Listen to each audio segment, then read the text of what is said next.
Recently, the U.S. Secretary of Health, RFK Jr., made false comments about autism, like people with autism are broken, that autism is caused by vaccines, and that people with autism will never have jobs or families. But that's not true. I have autism and I'm not broken, and I hope that nobody in Princeton Public Schools believes RFK Jr.'s lies. Autism and all disabilities should be taught in the Princeton Public Schools curriculum at all grade levels because it will raise awareness, increase acceptance, and improve the quality of life for kids with disabilities. But first, here's a quote from a Changing Perspectives article called Disability Inclusion in Education. A truly inclusive environment does not value one marginalized group over another. Instead, it recognizes the unique backgrounds of all members of the community, including but not limited to cultural heritage, religion, socioeconomic status, sexual orientation, gender, disability, or any other differences. Princeton Public Schools already recognizes Autism Awareness Month, but not much. There are posters in the cafeteria that say to be kind and inclusive. Students wear blue on April 2nd, but we are never taught about the spectrum of autism. Kids need to be taught more about the different kinds of autism, that autism is a natural variation in the genes that you are born with, not caused by vaccines, and about successful people with autism.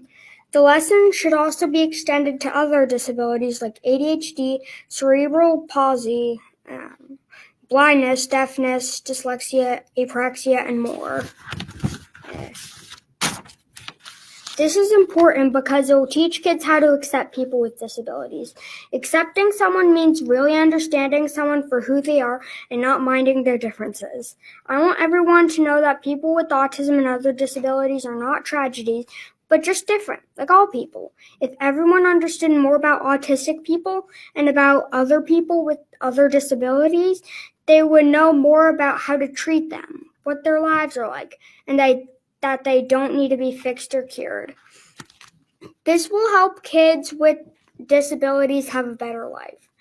When people are aware of disabilities and are accepting them, they will have friends and less bullying.